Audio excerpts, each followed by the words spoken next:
Je me rends compte à ce moment-là, encore plus que dans la vie de tous les jours, à quel point nous vivons dans un monde complètement fake, complètement artificiel. Je me suis rendu compte que dans mes vieux schémas, j'aurais fait quoi? J'aurais pété les plombs, je me serais énervé. Et que là, en fait, non, je suis resté très calme. Si je m'étais énervé là, c'est une peur qu'il y a derrière. C'est la peur de perdre le contrôle, la peur de perdre la face, etc., etc. Je l'accepte et je mets mes lunettes d'amour inconditionnel. C'est-à-dire, je regarde tout ça avec amour et les gens avec amour en me disant voilà, ça existe, même si moi je ne partage pas ça, ça existe. Bonjour à tous, bienvenue sur la chaîne des petits passages. Aujourd'hui j'ai envie de vous témoigner une situation que j'ai vécue ce matin et qui est typiquement le genre de situation où en fait vous avez l'impression que l'univers vous teste en permanence pour tester votre patience et voir comment vous n'allez pas craquer. La méthode simple pour créer un autre monde, c'est également une conférence que je vous propose au gré de mes déplacements. Toutes les infos sont en description.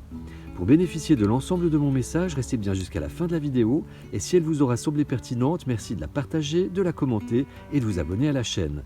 Semons des graines ensemble. Passage. J'ai horreur d'aller dans un centre commercial. Je vous l'avais expliqué dans la vidéo, je souffre de grande dysphobie. Et ce matin, j'avais besoin absolument d'une bougie pour faire une petite cérémonie. Et j'étais près d'un centre commercial Carrefour. Donc je me suis rendu dans ce centre commercial Carrefour. Et en fait, toute la matinée, ça a été un enchaînement de situations qui m'a fait justement tester ma grandisphobie et ma capacité à ne pas être stressé et à gérer mes émotions.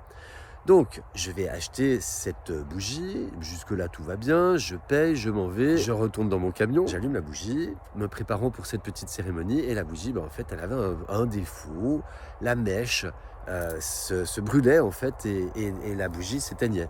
Voilà. Et j'ai eu beau rectifier, essayer d'enlever un peu de cire, ça, rien n'y a fait, j'ai jamais pu utiliser cette bougie. Ensuite, pendant la petite cérémonie, ma bouteille de camping-gaz est arrivée au bout.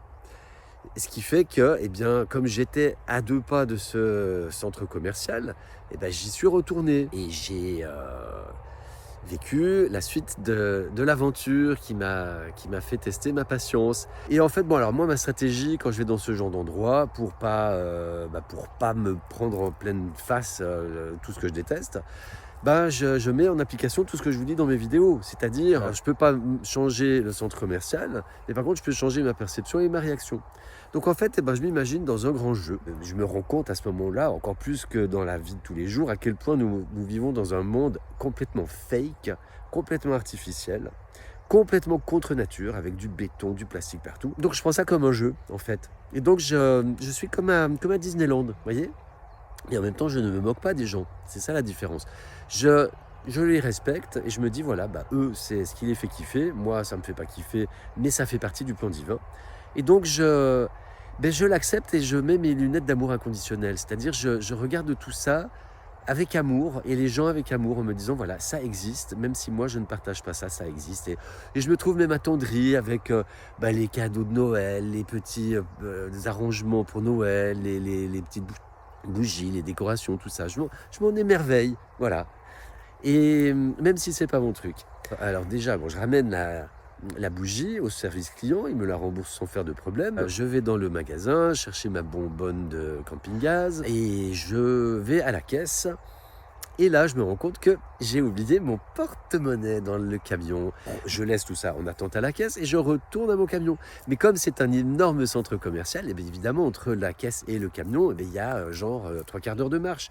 Non, j'exagère un petit peu, mais disons, il y a un certain trajet. Vous connaissez les centres commerciaux. Donc j'y vais, je reviens. Je travaille la patience, je passe devant un joli stand avec des puzzles en 3D d'objets comme par exemple une voiture de collection, mais toute montée, à monter soi-même avec des petites pièces en 3D, tout en bois, c'est magnifique. Et j'étais émerveillé, même si c'est fabriqué en Ukraine de façon industrielle, j'ai trouvé ça joli et j'ai dit au monsieur qui vendait ça que c'était très joli, voilà, et que ça ferait sûrement un très beau cadeau. Je retourne à la caisse, je paye ma bonbonne et je reprends mon camion pour sortir du parking. Et là, je me trouve dans un guet-apens parce que certaines entrées ne sont pas limitées en hauteur et certaines autres sont limitées à 2 mètres. Et moi, je fais 2,35 m. Donc là, je ne pouvais pas passer. Et en plus, je ne pouvais pas non plus bifurquer parce que j'étais dans un cul-de-sac. Donc j'ai dû m'arranger pour faire demi-tour et prendre le sens interdit. Donc c'est-à-dire que je me retrouvais avec des voitures qui voulaient passer et qui étaient obligées à un moment donné de reculer pour me laisser passer. Et donc là, tout le long, je suis resté très calme, je ne me suis pas énervé, je suis descendu de mon camion pour expliquer au monsieur qui ne reculait pas, il se demandait ce que j'étais en train de faire. Je lui ai dit, mais en fait monsieur, je ne peux pas passer, je suis bloqué, je suis dans un cul-de-sac, donc je suis désolé, mais il va falloir que vous reculiez un petit peu. J'ai demandé ça aussi aux voitures qui étaient derrière lui, et finalement j'ai pu partir. Et donc en fait, tout le long, je me suis rendu compte que dans mes vieux schémas, j'aurais fait quoi? J'aurais pété les plombs, je me serais énervé. Et que là, en fait, non, je suis resté très calme.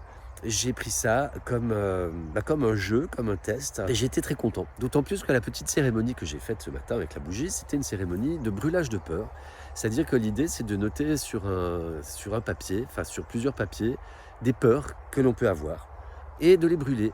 Et ensuite de lire à haute voix la solution qu'on verrait à ces peurs. Donc c'est-à-dire l'antidote, la solution ou la phrases affirmatives qui permettent de ne pas vivre dans cette peur.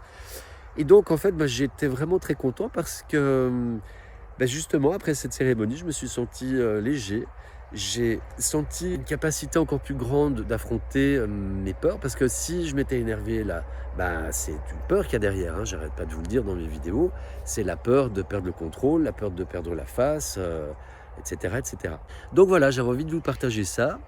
Et je vous invite à essayer aussi d'identifier vos peurs, de les transcender, de les transmuter en amour, et puis de modifier votre réaction quand vous avez une situation inconfortable qui vous arrive. Je vous dis à tout bientôt. Si cette vidéo vous aura semblé pertinente, merci de la partager au plus grand nombre, de laisser des j'aime, des commentaires et de vous abonner à la chaîne. Je vous dis à tout bientôt. Prenez soin de vous. Je vous aime. Les petits passages.